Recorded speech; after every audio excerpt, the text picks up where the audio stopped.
Bonjour à tous. On va commencer le live aujourd'hui sur les migraines ophtalmiques. Et donc, j'ai invité Jacques pour pouvoir en parler avec lui. Et donc, auparavant, on va se présenter. Donc, je te laisse la parole, Jacques, pour commencer à te présenter, et puis je reprends ensuite. D'accord, bon, Jacques Val, je suis praticien ayurvédique depuis pas mal d'années. Je suis installé sur Villefranche, près de Lyon, où j'ai mon cabinet. Voilà, je vis de mon activité. Parallèlement, en dehors des consultations et soins classiques qu'on peut faire en cabinet, j'organise aussi des événements, des stages, des formations, des séjours, des cures, des panchakarma, etc., toujours autour de l'Ayurveda, bien sûr. Voilà, donc si vous voulez en savoir plus, je vous invite à aller voir mon site ainsi que le site de notre association Ayurveda Mon Ami, que vous trouverez facilement sur Internet et vous aurez tous les renseignements que vous avez besoin. Voilà. Donc, moi, je suis Chantal Delanoué, je travaille à Rennes, je suis thérapeute en Ayurveda depuis 15 ans. Et ce que je propose aujourd'hui, sur ce groupe, ce sont des lives tous les mercredis avec un autre thérapeute en Ayurveda, voire des médecins en Ayurveda, sur un thème particulier. Si vous souhaitez me joindre, il y a mon site internet qui s'appelle Le Ganesha. Donc, vous tapez Le Ganesha Rennes et vous tombez sur mon site internet et vous pouvez prendre rendez-vous avec moi si vous le souhaitez aussi. Donc là, aujourd'hui, on parle des migraines ophtalmiques avec Jacques. Et donc, on va voir ensemble qu'est-ce qu'une migraine ophtalmique. Donc, une migraine ophtalmique, en fait, est vue par l'allopathie actuelle. Une migraine touche une tempe, et ça touche à peu près 20% des personnes. Donc, on distingue les migraines ophtalmiques par une migraine classique par des phénomènes neurologiques qui précèdent des céphalées. Ça, c'est très caractéristique d'une migraine. En effet, la migraine ophtalmique désigne une migraine avec une aura visuelle. Les auras visuelles, ce sont des manifestations de symptômes comme des taches, des points lumineux, une vision floue ou encore l'amputation d'une partie du champ visuel. Les migraines peuvent être aussi précédées d'auras sensitives comme des fourmillements, des picotements dans les doigts notamment, et par des auras phasiques, c'est-à-dire des troubles du langage. Généralement, les phénomènes neurologiques surviennent avant les céphalées. Il est toutefois possible que la phase d'aura cohabite avec la phase des céphalées. On parlera à ce moment-là de migraine accompagnée. Voilà. Donc là, on va parler des symptômes et ensuite je passerai la parole à Jacques pour qu'il nous parle de la vision de l'Ayurveda des migraines ophtalmiques. Donc, les symptômes de la migraine ophtalmique sont d'abord visuels. Le trouble visuel apparaît sans que la personne ne souffre de maux de tête. Ces symptômes visuels peuvent prendre la forme de taches monochromes ou de points noirs et blancs, de lignes qui se déplacent du centre vers la périphérie de l'œil ou d'une vision floue et déformée. Les troubles visuels durent généralement entre 5 minutes et 1 heure avant le début des céphalées. Avant le début des maux de tête, des troubles sensitifs comme des engourdissements des membres supérieurs ou inférieurs, des troubles du langage peuvent aussi survenir. Ces troubles sensitifs et du langage peuvent précéder ou suivre les troubles visuels. C'est dans un second temps que la migraine se déclare. La phase migraineuse se distingue par des maux de tête aggravés à l'effort et une hypersensibilité à la lumière et au bruit. En certains cas, la migraine peut entraîner des nausées et des vomissements quand elles sont vraiment très, très intenses. Les céphalées sont généralement ressenties de manière pulsative et unilatérale dès l'apparition de maux de tête qui s'intensifient progressivement avant d'atteindre leur apogée. La crise migraineuse peut durer quelques heures et parfois, chez certains sujets, peuvent durer plusieurs jours. Voilà, donc je passe la parole à Jacques qui va nous parler de la vision de l'Ayurveda par rapport à la migraine. Donc Jacques, est-ce que tu peux nous dire comment l'Ayurveda voit la migraine ophtalmique? Alors, la migraine ophtalmique, il faut d'abord savoir qu'une migraine, c'est considéré comme une maladie, hein, alors que la céphalée, c'est plus un mal de tête de manière occasionnelle, et la migraine, elle est plutôt répétitive, avec des crises qui peuvent durer de quelques heures à plusieurs jours. Donc voilà, la migraine, elle a toujours existé, hein, depuis tous les temps. C'est pour ça que l'Ayurveda a cet avantage d'avoir du recul pour l'avoir étudié. On l'appelle Ardhava Vidak. Ça, c'est le terme sanskrit, hein, de la migraine. Et on considère qu'elle est plutôt de type Vata au départ, puisqu'elle se situe essentiellement dans la sphère ORL, hein, qui regroupe, comme vous le savez, les trois doshas, Vata, Pitta, Kapha, hein, bien sûr, mais le fait qu'elle se passe, que c'est une maladie Neuronal? pas neurologique, mais c'est une maladie neurovasculaire. Voilà. Eh bien, on considère qu'elle est majoritairement Vata.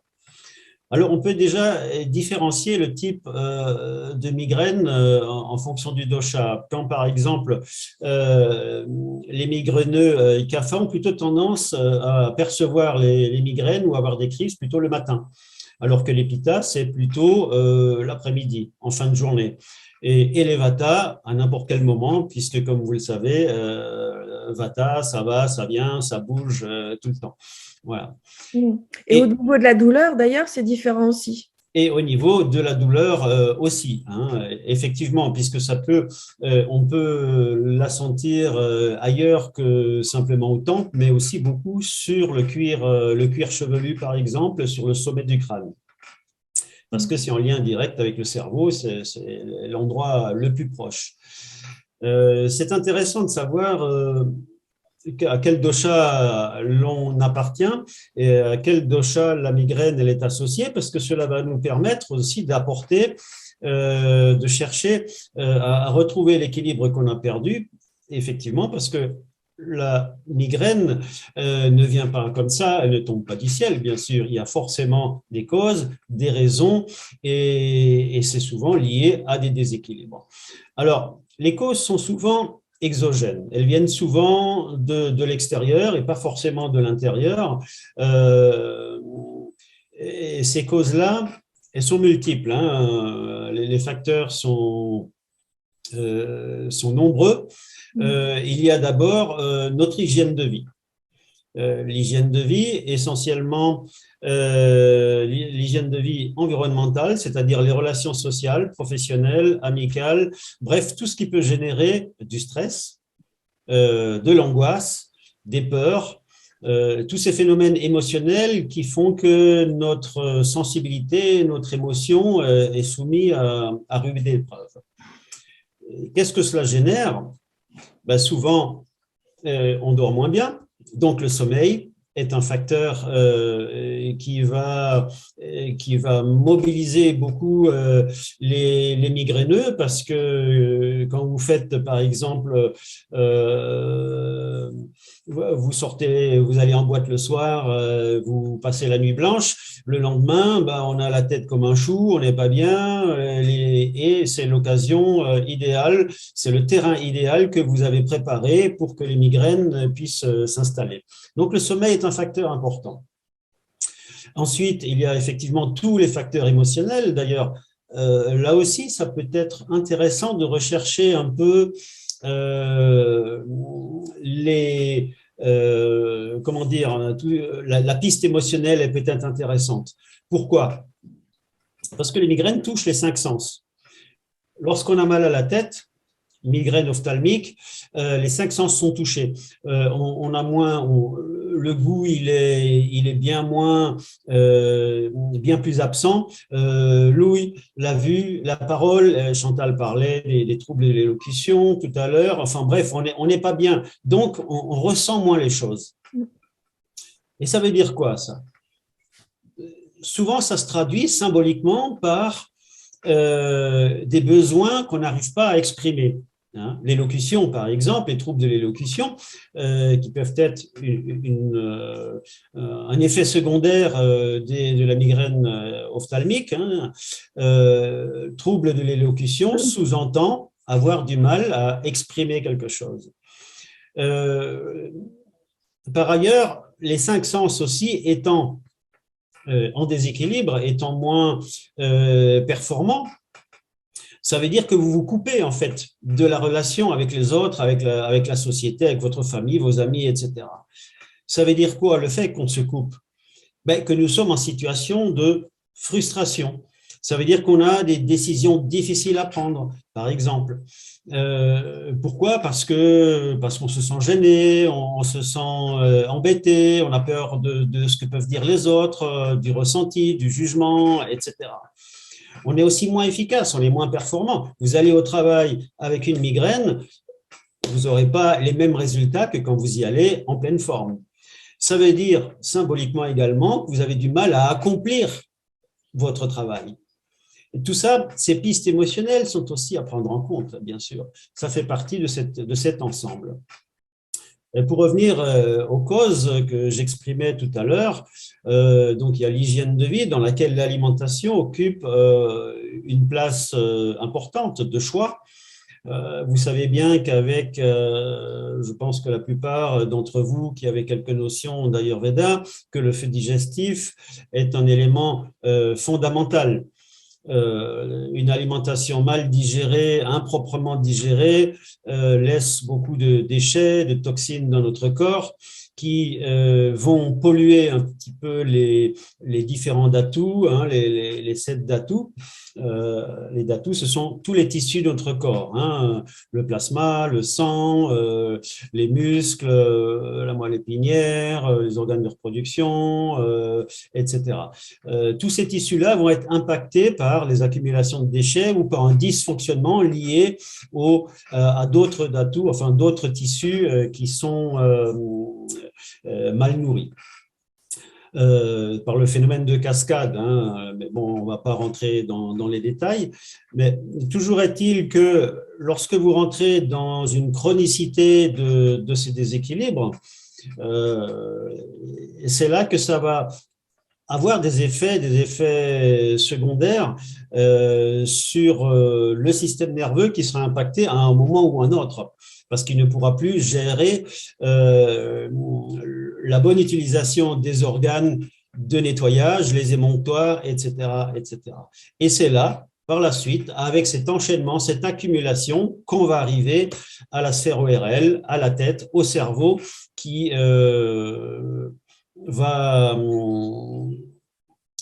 c'est là que vont émerger ces maux de tête, cette situation de mal-être, etc. Ça peut s'expliquer facilement. Par exemple, les personnes qui ont de l'hypertension, ils vont avoir tendance à avoir beaucoup plus de migraines ophtalmiques parce que qu'est-ce qui se passe? Souvent, les artères au cerveau, enfin tous les vaisseaux sanguins qui irriguent le cerveau vont gonfler par la pression due au stress, due à la montée en puissance de l'énervement, par exemple, de la personne concernée, ou simplement parce qu'elle a beaucoup de tension. Les vaisseaux en gonflant, eh ben, ils vont comprimer les nerfs sensitifs du cerveau et par conséquent peuvent provoquer des inflammations ou des douleurs au cerveau. Ça, c'est un des phénomènes, bien sûr. Donc, c'est vrai que les personnes hypertendues ont bien souvent des migraines que d'autres. Il y a aussi d'autres facteurs exogènes toujours, les facteurs extérieurs. Chantal les a mentionnés un petit peu. C'est l'excès d'information. On est actuellement, notre cerveau est hyper sollicité par par l'information, à travers les ordis, bien sûr, les tablettes, les écrans, téléphones, la télévision, et en extérieur, en ville, la lumière, les décorations, la publicité. C'est des milliards et des milliards d'informations à la minute que notre cerveau est obligé, à travers nos yeux, bien sûr, de capter. Hein. Les autres sens aussi, parce que l'ouïe aussi en fait partie. Toutes ces informations-là, à un moment ou à un autre, ça sème la confusion dans notre cerveau. On oublie d'ailleurs, pour vous donner un exemple, vous le savez très bien aussi, dans le milieu scientifique, on le dit souvent, notre cerveau ne retient qu'une infime partie de tout ce qu'il perçoit. Hein, tout le reste est stocké, souvent très loin, et parfois on ne le retrouve pas. Mais voilà, c'est toutes ces informations qui sèment aussi le trouble dans notre tête et qui sont des facteurs déclenchants également de ces migraines ophtalmiques. Voilà. Alors, donc, j'ai parlé de l'hygiène de vie, c'est important.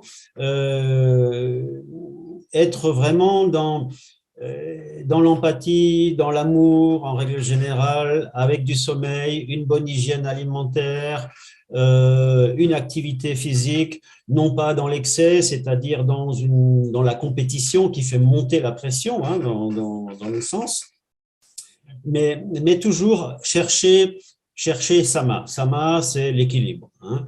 Être toujours dans la conscience, dans la recherche de l'équilibre, sans les excès, mais avec tous les plaisirs que la vie veut bien nous offrir. Et là, vous verrez que les migraines vont décroître d'elles-mêmes jusqu'à disparaître. Moi, je vais rajouter quelques facteurs déclenchants d'une migraine que l'allopathie a pu constater. Alors, certes, il y a l'hygiène de vie, mais dans cette hygiène de vie, il y a un changement de rythme de vie aussi qui peut déclencher ça. Donc, comme par exemple le manque de sommeil, tu l'as dit tout à l'heure, tu parles du sommeil, le stress, la contrariété, la colère, ça figure dans les principaux facteurs dont tu as parlé.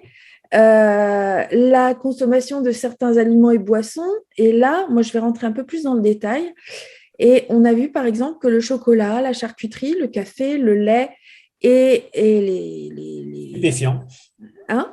Stupéfiant. Oui, oui, oui. Et l'alcool, le tabac aussi peut déclencher ces migraines. Il y a les facteurs hormonaux aussi, dont on n'a pas parlé tout à l'heure.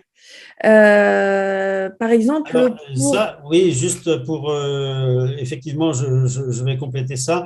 Les facteurs hormonaux ne vont essentiellement dépendre que des périodes, des menstruations. c'est ça, pour les Et femmes. voilà, on appelle ça les migraines cataméniales. Et elles sont liées aux hormones, donc à la régulation des règles. Donc, généralement, on les connaît parce qu'on sait quand elles vont arriver, on sait qu'on va avoir mal à la tête. Donc voilà. Voilà. Et puis, il y a les conditions météorologiques, une soudaine chute de pression atmosphérique, par exemple, souvent annonciateur de pluie, qui peut représenter un facteur déclenchant. L'exposition à certains stimuli sensoriels, comme le bruit, les odeurs, la lumière forte, peut provoquer aussi des crises de migraine. Et puis l'activité physique aussi. Hein. Il y a des gens qui vont aussi généralement faire du sport et ça va déclencher des migraines ophtalmiques aussi. Voilà. Alors, moi, je parle justement d'autres choses aussi. Ce qui est intéressant, c'est que comment consulter. Alors, en allopathie, on propose de consulter, le médecin généraliste souvent propose de consulter un neurologue qui va peut-être faire un IRM, mais pas forcément systématique ou un scanner. Mais ce sera en tout cas proposé pour les cas de migraine atypiques, afin de s'assurer que la migraine, avec ou sans aura, n'est pas due à d'autres maladies, parce que ça peut être le cas. Et en général, c'est traité par tout ce qui est aspirine ou dérivés de l'aspirine. S'il y a des nausées avec des antiémétiques, des anti-inflammatoires non stéroïdiens comme l'ibuprofène, si les douleurs sont vraiment très importantes, ou un antalgique simple comme le paracétamol, mais en général, ça ne marche pas hein, pour ce genre de migraine. Voilà, donc sinon, bah, on peut aussi traiter ça de manière naturelle avec des huiles essentielles comme l'amande poivrée, la camomille romaine, la lavande fine, qui peuvent agir sur les vaisseaux sanguins et les dilater et réduire les tensions. Ça encore, ça va être un traitement, je dirais, de forme, mais pas de fond. C'est-à-dire que ça va aider à apaiser les migraines. Mais le traitement de fond, c'est-à-dire aller traiter la cause du problème, ça, au niveau allopathique, on ne sait pas faire. Et même avec les médecines naturelles, c'est un peu difficile. Sauf, effectivement, avec l'Ayurveda. Et là, je vais passer la parole à Jacques, qui va pouvoir vous dire comment. Bien, alors effectivement, en Ayurveda, c'est avant tout une médecine préventive, hein, comme vous le savez. Donc, je ne vais pas reprendre tous les principes de l'hygiène de vie, puisque c'est celle-ci qui va plutôt ralentir et stopper, et en tout cas faire que vous serez moins sensible à ces migraines. Hein. Donc, c'est vraiment limiter en premier tous ces facteurs qui excitent en fait nos sens, tous nos sens, hein. Surtout tout ce qu'on peut voir. Hein. Tu parlais de la lumière, j'en ai parlé aussi tout à l'heure, mais c'est toutes ces flashs d'informations qu'on a en permanence, pratiquement pas 24 heures sur 24. Enfin, si vous êtes dans des grandes villes, c'est 24 heures sur 24, ça n'arrête jamais. Hein. Et donc ça, c'est les causes. Bien, maintenant, pour soigner ces migraines. Alors d'abord, il faut savoir que ça prend un petit peu de temps quand même. Ça ne sera pas du jour au lendemain. Il y a différentes techniques. Certaines peuvent être cumulées. Là, une des premières, c'est la fomentation. C'est une des plus simples aussi, hein, la fomentation locale, bien sûr, hein, qu'on appelle Swedan. C'est simplement l'action d'une vapeur chaude, bien sûr, avec un petit jet qu'on arrive sur laquelle on va aller sur la zone à traiter. Bien sûr, on ne brûle pas hein, le patient. Il aurait encore plus mal. Mais voilà, on va travailler dessus. Alors, bien sûr, c'est une vapeur avec issue d'une décoction ou d'une infusion de plantes, parce qu'elles sont toujours médicamenteuses. Hein, ce n'est pas juste de l'eau qu'on fait chauffer, bien sûr. On peut utiliser certaines huiles aussi qu'on mélange, comme le nirgundi, qui est efficace pour plein de choses, mais notamment pour ça. Hein. Le nirgundi, c'est du Vitex negundo en latin, pour ceux que ça intéresse.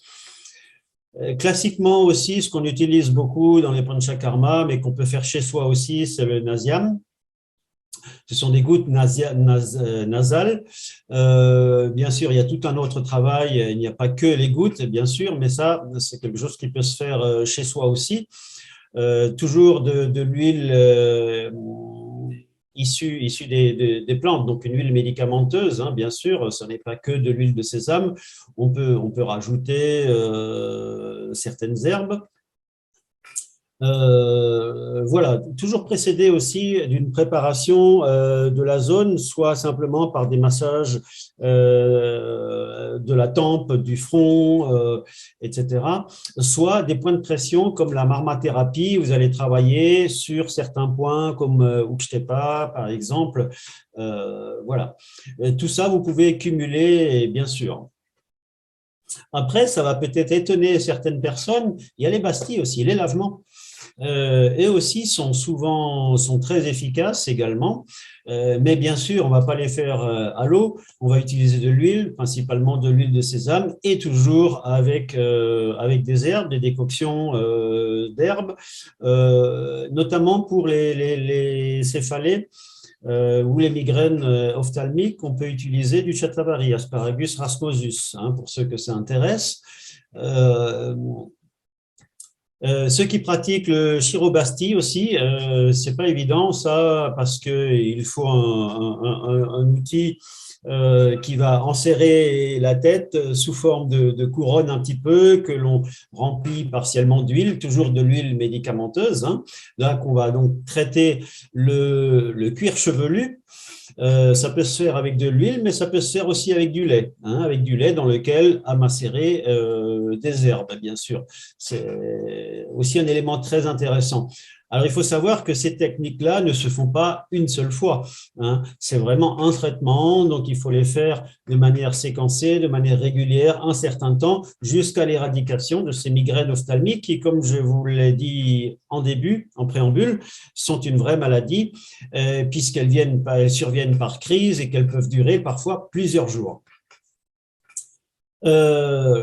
Vous avez aussi par voie orale, hein, donc chaman qu'on appelle, ce sont les traitements symptomatiques. Donc là, on va utiliser des produits par voie orale, des comprimés, des gélules de plantes, etc. Là, il y en a toute une gamme aussi, mais on va toujours effectivement utiliser pas forcément une seule, mais peut-être plusieurs, parce que à partir du moment où votre praticien a déterminé la cause, il va aussi pouvoir agir sur ces causes qui sont souvent multiples, hein, vous l'avez vu en préambule également. Voilà, donc là, on peut utiliser aussi bien le Gugul, par exemple, qui est peut-être intéressant. Je dis celui-là, mais il y en a d'autres parce que bon, il est facile à trouver. Euh, Ensuite, vous avez aussi l'application de chaleur. Donc, c'est différent encore de la fomentation. Ça peut être des pierres chaudes qu'on va appliquer sur les zones, par exemple. Ça peut être une pâte anti-inflammatoire avec du curcuma, du bois de santal, des choses comme ça, qu'on va chauffer légèrement et qu'on va ensuite appliquer sur la partie. Voilà. Pour Nasia, oui, je voulais vous donner peut-être une ou deux recettes de ce qu'on met dans les huiles, mais je vais peut-être passer dessus parce que il vaut mieux le faire que de faire de l'auto-soin parce que c'est quand même très spécifique. Euh, je n'oublie pas Netrabasti aussi, c'est-à-dire les soins des yeux, hein. On parle bien de migraine ophtalmique, donc les yeux en premier sont concernés. Pourquoi? Parce que la vision, elle est tellement assaillie d'informations que c'est elle qui trinque le plus et qui a donc des répercussions directement au cerveau. Donc le Netrabasti est intéressant aussi. Là, on le fera plutôt avec un gritam au trifala, donc du ghee avec du trifala. Vous ferez des bains d'yeux plusieurs fois aussi, 3-4 fois dans la semaine, répétez quelques fois sur une série comme ça. Dans un des soins très utilisés dans le Panchakarma, c'est Rakta Moksha, hein, donc c'est les saignées. Moi, je ne fais pas de saignées, d'ailleurs, on n'a pas le droit d'en faire, mais par contre, on peut utiliser les sangsues. Vous pouvez appliquer des sangsues sur les tempes ou sur le front, mais plutôt sur les tempes, qui vont donc purifier votre sang en absorbant, en suçant le sang et en enlevant tout le sang vicié, enfin tout ce qui a provoqué entre autres, les migraines. Pour les pitta, par exemple, on peut utiliser Virechana aussi, hein. Virechana, c'est le nettoyage des intestins. Voilà, comme je vous disais tout à l'heure, les lavements coloniques, eux aussi, ils sont tout à fait utiles dans ces cas de figure parce que le lavage du côlon, vous savez que la partie basse, la sphère inférieure de notre corps, correspond à la maison de Vata, si on peut dire. Et comme les migraines sont en lien direct avec le dosha Vata, en nettoyant votre côlon, vous allez en même temps nettoyer ce qui perturbe Vata dans votre tête. Voilà. Kapha, ce sera plutôt Vamana, hein. Ce sera plutôt le nettoyage de l'estomac, nettoyer toutes ces impuretés, toutes ces toxines, toutes ces glaires que Kapha peut avoir en lui, qui forcément obstruent les canaux, limitent les mouvements des différents fluides dans tout le corps, mais également dans le cerveau, hein. Voilà. Et le classique Shirodhara, bien sûr, qui est efficace aussi, mais à raison de plusieurs séances aussi sur une semaine, voire sur une quinzaine de jours, toujours dans le cadre de cure. C'est là où c'est le plus intéressant, le plus facile. Alors, pour le Shirodhara, l'utilisation de Brahmi est le plus conseillé parce que le Shirodhara va plutôt agir aussi sur le stress, sur les angoisses, etc. Si c'est ça la cause majeure de l'arrivée de vos migraines, eh bien, c'est là-dessus qu'il va falloir travailler. Donc voilà, je vous ai cité pas mal de possibilités, des techniques et des pratiques, tout ce qu'il y a de plus naturel pour venir à bout de ces migraines, pour les limiter, voire les faire partir, puisque c'est possible. Voilà, mais en travaillant donc sur différents axes, hein, donc sur le travail physique, c'est-à-dire c'est les pratiques que je viens de vous citer, mais aussi en réduisant tout ce qui provoque les migraines, hein, c'est-à-dire toutes ces accumulations de toxines qui vont encrasser votre système et qui vont faire émerger cette maladie qu'est les migraines ophtalmiques. Voilà. Alors, moi, je vais rajouter quelque chose, c'est-à-dire qu'une fois que tout ça a été purifié, nettoyé et que vous avez fait une bonne petite cure ayurvédique pour justement calmer tout ça et puis justement traiter la cause, ce qui est bon, c'est de maintenir ça. Et donc, du coup, c'est de savoir quel est notre dosha principal ou en tout cas notre domination doshique.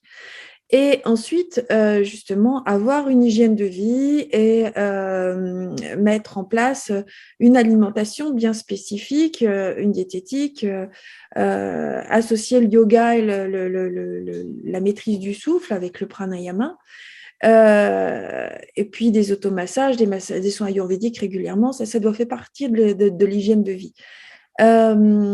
Mais je vais vous rajouter une petite chose, c'est-à-dire des exercices oculaires.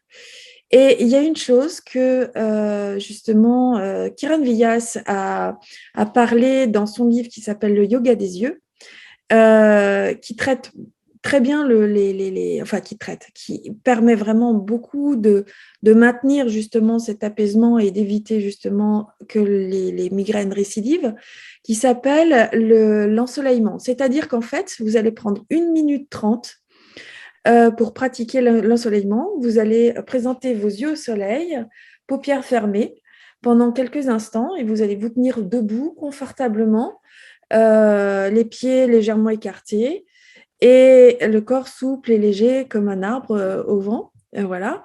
Et ensuite, vous allez sentir la terre sous vos pieds, respirer calmement et déguster justement ces doux rayons du soleil sur votre visage et comment ça se détend, etc.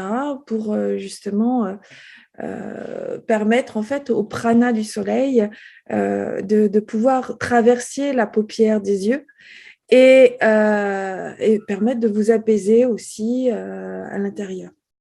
Il faut savoir qu'il y a quatre sources de prana et avec le souffle, avec des exercices respiratoires comme le pranayama, donc vous en trouverez quelques exemples de pranayama, d'exercices de pranayama sur le groupe, vous allez pouvoir justement maintenir cet équilibre et ne pas avoir de récidive au niveau des migraines. Voilà. Bien sûr, évidemment, il y a les huiles essentielles aussi qui peuvent vous aider. Et effectivement, veillez à comprendre un petit peu pourquoi vous avez tous ces sentiments de frustration, de colère. Donc, faire peut-être un traitement aussi à côté de fond avec peut-être un psychologue ou en tout cas quelqu'un qui va pouvoir vous aider à exprimer toutes ces émotions qui sont liées souvent à des croyances, à des conditionnements qu'on a eus dans l'enfance et qui peuvent justement être mieux équilibrés en comprenant la source de tout ça et justement avoir mettre plus de sens à votre vie au final. Et donc, poser vos limites ensuite par la suite pour pouvoir comprendre, pour pouvoir être beaucoup plus stable au niveau émotionnel. Voilà. Alors, sachez une chose aussi, c'est que j'ai créé donc un programme en ligne qui s'appelle la méthode Créa, où dedans, je vous donne toutes les pépites ayurvédiques qui vous permettent justement de mettre en place une routine, un rituel ayurvédique, autant au niveau spirituel avec le yoga et le pranayama, qu'avec tout ce qui est routine de nettoyage et de purification avec la dinacharya, tout ce qui est aussi maintenir une meilleure alimentation et une meilleure hygiène de vie. Voilà, donc j'ai tout mis dans cette méthode. Ça m'a fait mettre au moins 2 ans pour pouvoir le faire. Il y a un petit notebook associé qui va vous permettre aussi d'écrire tout ce que vous avez pu constater. Donc, vous allez pouvoir aussi savoir comment définir votre dosha, enfin vos doshas principaux, votre profil ayurvédique, savoir aussi repérer vos états de déséquilibre et comment les rééquilibrer. Et, bref, c'est plein de pépites. Donc voilà, et écoutez, je suis heureuse d'avoir fait ce live. Est-ce que vous avez des questions à nous poser? N'hésitez pas à les poser, c'est le moment. Et donc pour ça, je vous propose d'écrire vos questions sur le chat du groupe pour que nous puissions y répondre avec Jacques. Donc allez-y, c'est le moment. Je vais attendre un petit peu parce qu'il y a toujours un petit laps de temps. Du coup, j'en profite. Je voudrais juste apporter une petite précision dans ton exercice pour récupérer un peu de prana, l'exercice des yeux au soleil. Effectivement, ça se fait, mais il faut bien préciser de ne le faire que au soleil du matin, au lever du matin. C'est là où le prana est le plus important et le plus fort parce qu'il est pur. Et voilà. Donc, dès que vous dépassez, après le lever, il devient de plus en plus fort et il peut vous irradier parce que les rayons sont quand même nocifs, surtout que la paupière, elle est quand même très fine. Voilà, donc ça se fait vraiment au lever du soleil. Oui, tu as tout à fait raison. J'allais le signifier avant de passer à la méthode créa et j'ai oublié de le dire, mais je te remercie d'avoir pu décrire tout ça. Alors oui, il y a Marie qui veut bien qu'on reparle des datus. Alors en fait, les datus, ce sont des tissus en fait qui sont construits par le biais de notre alimentation. Donc, on a un feu digestif, donc c'est-à-dire tout ce qui est enzymes, etc., qui va pouvoir nous permettre de bien digérer et d'assimiler. Et ensuite, cette assimilation donc de ce bol alimentaire va être transformée sous l'action du feu digestif pour pouvoir nourrir le premier datou qui s'appelle le plasma. Ensuite, donc le plasma, c'est tout le liquide qu'il y a dans le sang. Et ensuite, ça va nourrir le sang, puis les muscles. Et ensuite, tu peux continuer, Jacques, hein, vas-y. Donc après le C'est Raja Rakta Mamza Meda, donc c'est la graisse. Meda Shukra, qui est le dernier des tissus. Le dernier des tissus, c'est les organes de reproduction. Voilà, Il y en a 7 au total. Il y en a il y en a 7 au 7 au total. total, Voilà. effectivement. Et donc, c'est en chaîne, ça va se produire en chaîne. Donc, le feu digestif va pouvoir nourrir tous les 7 tissus en chaîne. Et à la fin, tout ça, ça va nourrir Ojas, qui est notre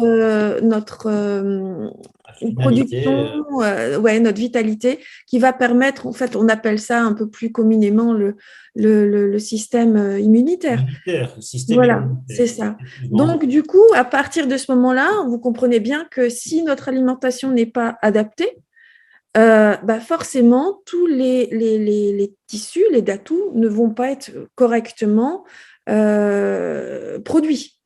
Et donc, forcément, il va y avoir aussi une autre réaction en amont, c'est-à-dire que ce bol alimentaire qui n'est pas bien assimilé va produire aussi des toxines. Ces toxines-là, si on continue à manger, par exemple, des produits manufacturés, donc des produits, des aliments tout faits, des repas tout prêts, des pizzas, de la fast-food, etc., c'est évident qu'on va produire beaucoup plus de toxines. Et que ces toxines, à force de manger toujours la même chose, vont s'accumuler dans le système digestif. et ensuite vont rentrer dans ces différents tissus et vont ensuite se propager partout dans l'organisme, ce qui fait que ça va produire en chaîne des réactions en chaîne, d'abord des déséquilibres et ensuite des maladies. Donc, forcément, vous comprenez bien que ce qui est important, c'est vraiment d'adapter son alimentation en fonction de qui nous sommes et pas de manière générale, comme on peut vous le dire, en prenant 5 fruits et légumes par jour. C'est bien, mais lesquels et pour qui et comment Est-ce qu'il faut qu'ils soient locaux Est-ce que, évidemment, il faut qu'ils soient locaux, qu'ils soient biologiques et donc sans pesticides et engrais chimiques. Aujourd'hui, c'est loin d'être facile. Mais il n'y a pas que ça, hein. Il n'y a pas que les fruits et les légumes. Évidemment, les fruits et les légumes, c'est les plus naturels, en principe, évidemment, s'ils ne sont pas EGM. Mais il y a aussi tout ce qui est céréales, tout ce qui est légumineuse, les graisses qui sont importantes aussi pour lubrifier l'organisme, les épices digestives qui vont permettre aussi au feu digestif d'avoir une bonne capacité d'assimilation et de faire son travail correctement. L'eau aussi, c'est important de boire les boissons comme l'eau chaude le matin, par exemple, à jeun quand on se lève, pour pouvoir nettoyer son tube digestif. Ça, c'est le b.a.-ba de l'Ayurveda. Il y a plein de choses comme ça, en fait, que vous devez savoir qui sont importantes. Donc, du coup, ça, je l'ai mis dans la méthode Créa. Tout ça, c'est dedans. C'est des petites pépites que je donne aussi, qui font partie de tout ce que j'ai pu comprendre. Et cette méthode-là vous permettra justement de vous prendre en main en alliant aussi éventuellement, si vous le souhaitez, un accompagnement avec moi, si vous le souhaitez. Voilà. Alors, François est content. Lily, Elisabeth, c'est pareil. Marie, est-ce que c'est bon pour toi? Est-ce que tu as compris au niveau des datus comment ça se passait? Donc, ok. Alors, quel est celui qui est concerné par la migraine? C'est Rakta, évidemment, puisqu'il va y avoir des réactions pulsatiles au niveau du sang, mais c'est aussi neurologique, donc c'est Maja. Donc, c'est un des tissus profonds, Maja, qui va être attaqué, qui va être vicié, en fait. Enfin, pas vicié, mais si, on peut dire ça. Je ne sais pas. Ouais, il sera mal nourri, hein, tout Voilà, il sera simplement, mal hein. nourri, donc forcément, il sera mal produit et c'est sous-produit par la suite aussi. Donc forcément, ben voilà, il y a des problèmes.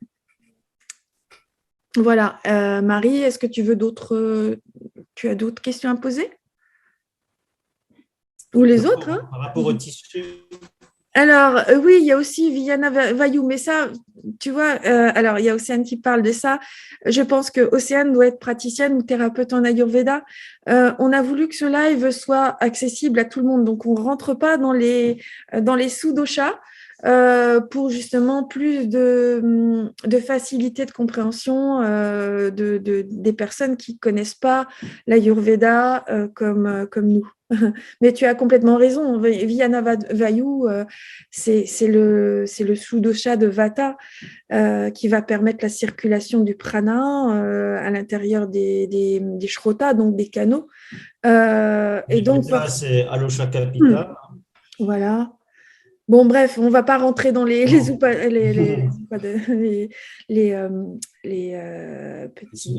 les sous-doshas, ouais. On vaut mieux éviter parce que ça risque de faire beaucoup pour les gens qui ne connaissent pas l'Ayurveda en profondeur comme nous. Voilà. Est-ce que vous avez d'autres questions à poser? Marie, Elisabeth, François? Bon, François, tu pratiques, Océane aussi. Carla? N'hésitez pas, c'est le moment.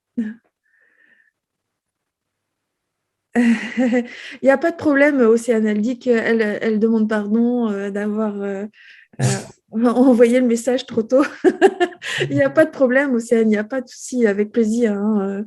On est content de t'avoir en ligne avec nous. C'est très bien.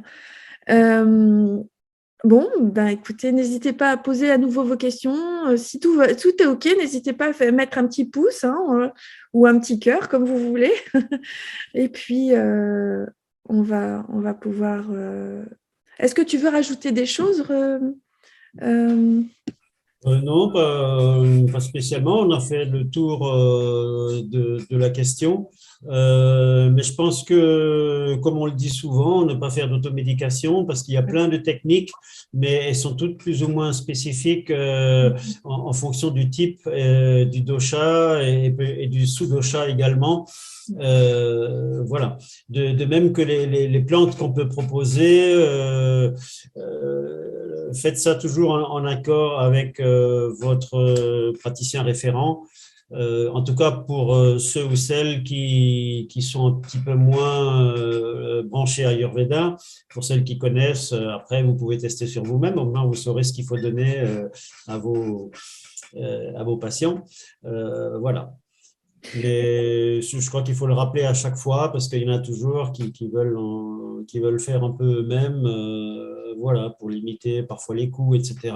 Mais il vaut mieux payer un petit peu au départ et être sûr de ce qu'on fait et avoir des résultats derrière. Exactement, la médecine ayurvédique n'est pas une médecine douce. Comme on a le malheur de dire, c'est vraiment une médecine traditionnelle, comme la médecine traditionnelle chinoise, qui a besoin d'être accompagnée. Enfin, la personne a besoin d'être accompagnée pour justement comprendre comment elle fonctionne déjà elle-même et pouvoir justement mieux équilibrer ses problèmes, ses déséquilibres, voire soigner ses maladies. Voilà. C'est vraiment une médecine à part entière. Ça a été d'ailleurs, d'ailleurs reconnu par l'OMS depuis 1982. Bon, ça existe depuis 6000 ans, cherchez l'erreur. Mais bon, voilà, ça fait partie de notre patrimoine, je dirais, indien en tout cas, pour prendre soin de nous. Et vous pouvez déjà commencer à mieux vous connaître en lisant des livres ou en faisant partie de la méthode Créa, de toute cette communauté qui fait déjà partie de cette méthode-là, qui est une méthode d'entraide et de solidarité aussi entre les gens, les personnes qui font cette méthode. Voilà. Donc, n'hésitez pas à revenir vers Jacques ou vers moi si vous souhaitez poser d'autres questions, si vous avez d'autres déséquilibres à traiter, si vous avez besoin d'aide aussi ou de mieux comprendre comment l'Ayurveda fonctionne. Nous sommes avec grand plaisir, nous vous accueillerons avec grand plaisir. Eh Voilà, on va bien, arrêter je là vais pour ce rajouter un soir. petit truc. Hein? Oui, vas-y. Puisque je parlais aussi dans les différentes techniques, l'utilisation des points marma autour des yeux, autour des tempes, etc. Ça tombe bien parce que vendredi, samedi, dimanche 25, 26 et 27 février, donc bientôt, il y aura une formation marma chez moi, dans un gîte à côté de chez moi. Voilà, pour ceux que ça intéresse, il reste encore deux ou trois places. C'est l'occasion de travailler, de connaître, d'appréhender les marmas, d'aller un petit peu plus loin dans cette pratique qui souvent, je dirais pas méconnue, mais des fois traitée un petit peu à la légère, de manière superficielle et pas assez en profondeur. Là, sur 3 jours, vous aurez l'occasion soit de vous rappeler un peu ce que vous avez pu voir en formation, soit de découvrir, soit de voir avec un œil un peu différent de ce qu'on peut voir, puisque j'ai fait là-dessus trois formations, donc en Inde, en Italie et en France, et j'ai pu voir la différence entre les trois.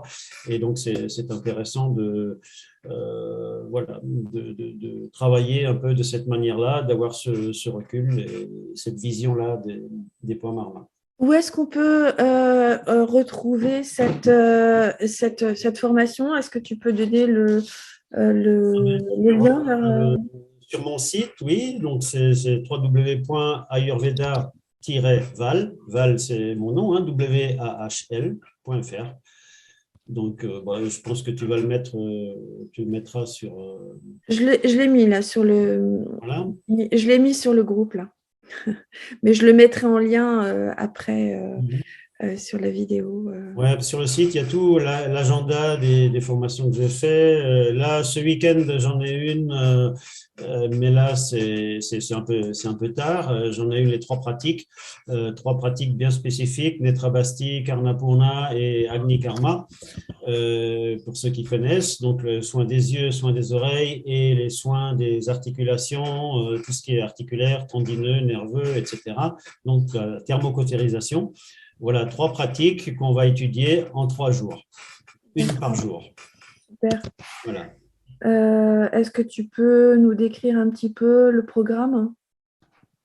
Oui, ben, le premier jour, on va s'occuper des oreilles, hein, Karnapurna, donc les soins des oreilles, avec toutes les pathologies liées aux oreilles et la manière dont on peut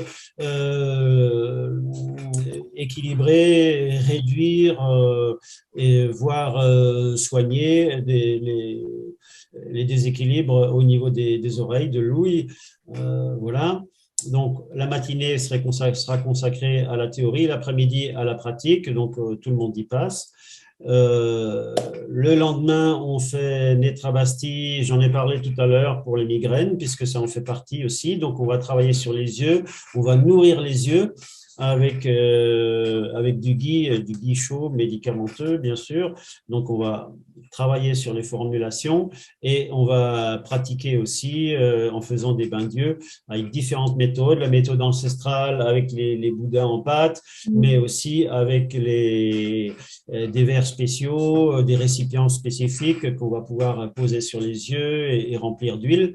Donc, on pratiquera aussi des exercices d'yeux, comme tu disais, hein, rouler les yeux dans les orbites un petit peu, pour bien les hydrater, les nourrir et régénérer tous les tissus. Donc, ça concerne toutes les pathologies liées aux yeux, aussi bien le glaucome que la cataracte, quelles que soient les pathologies, essentiellement nerveuses. Voilà. Et le lendemain, Agni Karma, thermocautérisation. Donc, c'est les pointes de feu. Où on va utiliser le Shalaka. Le Shalaka, c'est un outil donc avec un manche, un tube et à l'extrémité, une pièce de métal qui peut avoir différentes formes, différentes qualités de métal qu'on va chauffer à une certaine température et appliquer sur la peau, mais à des zones bien précises. Hein. Surtout là, il faut éviter les marmas. Donc, c'est intéressant de faire aussi cette formation-là. Parce qu'il faut tourner autour, mais jamais sur un point marmant. Okay. Voilà. Donc, c'est des micro-inflammations que l'on va créer et qui sont destinées donc à réduire les problématiques au niveau des tendons, pour ce qui est des tendinites, les articulations, arthrose, arthrite, etc. Et toute autre forme, les courbatures, les raideurs, les problèmes cervicales, voilà, tous ces problèmes-là. Okay. Voilà un petit peu les trois formations. Et donc, ces 3 jours de formation, le tarif est de combien? Alors, les 3 jours en résidentiel, il est de 380.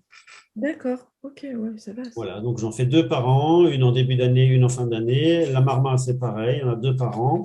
Et puis, il y a aussi 2 formations par an sur Nadi Pariksha, c'est-à-dire la prise de pouls. Ça aussi, c'est une pratique. C'est plus pour les praticiens en Ayurveda Oui, c'est essentiellement pour les professionnels. pour les professionnels Voilà. de l'Ayurveda, ouais. Disons qu'on va toujours un peu plus profond de ce qu'on fait en formation, où souvent c'est un peu survolé parce que voilà, c'est lourd, il y a beaucoup de choses, le programme est intense et grand, tandis que là, on ne fait vraiment que ça, donc on va de manière plus profonde dans la subtilité du toucher. Ok, merci beaucoup pour toutes ces précisions. Et puis, je mettrai de toute façon en commentaire donc ton site internet où les personnes pourront avoir accès à tout ça.